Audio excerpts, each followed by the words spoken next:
Ottawa, the Bank of Canada is maintaining its trend-setting interest rate, as its careful assessment of the timing of future hikes continues amid a backdrop of moderating growth. The central bank, which kept its rate at 1.25% Wednesday, said slower first-quarter growth of about 1.3% was largely a result of housing markets' responses to stricter mortgage rules and sluggish exports. The bank had predicted the economy to expand by 2.5% in the first 3 months of the year. It's expecting the economy to rebound in the second quarter with 2.5% growth, in part because of rising foreign demand, to help Canada expand by 2% for all of 2018.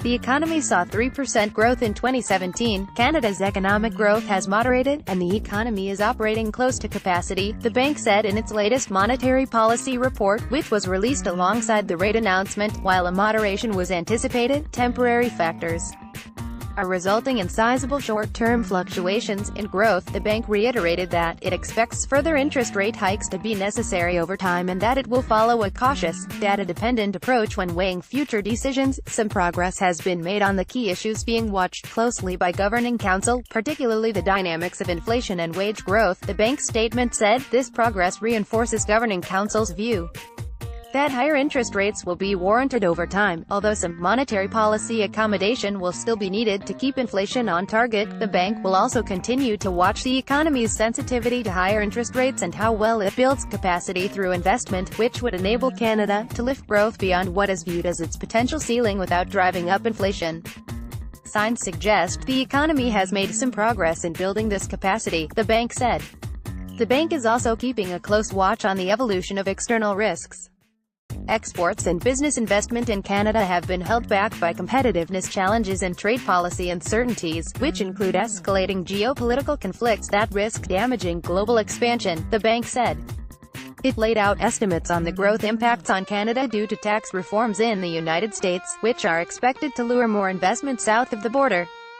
Due to these investment challenges, it predicts Canada's gross domestic product to be 0.2% lower by the end of 2020. Exports are also expected to take a hit from reduced investment and trade uncertainties.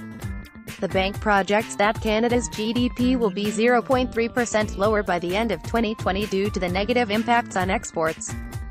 Fiscal stimulus introduced in recent provincial budgets is expected to help offset these effects by adding about 0.4% to Canada's real GDP by the end of 2020. Governor Stephen Pillow's introduced 3 rate hikes since last summer in response to an impressive economic run for Canada that began in late 2016. Due, in part, to factors such as mounting trade unknowns, Pillow's has not raised the rate since January. The bank offered an analysis Wednesday of some of the key indicators it's watching ahead of rate decisions. On inflation, the bank said temporary downward forces weighing on the rate have largely dissipated. Other transitory factors, including higher gasoline prices and recent minimum wage increases, are now expected to raise inflation above the bank's January predictions. Canada's annual pace of inflation in February sped up to 2.2%, its fastest pace in more than 3 years, to creep above the central bank's ideal target of 2%. Meanwhile, the average of the agency's 3 measures of core inflation, designed to omit the noise of more volatile items like gasoline, climbed slightly above 2% for the first time since February 2012. For wage growth, the bank said despite recent improvements it remains below what would be expected if the economy no longer had slack in its labor force. On Wednesday, the bank also released new economic forecasts in its monetary policy report. For 2018, it's now predicting 2% growth, as measured by real gross domestic product, compared to its 2.2% prediction in January.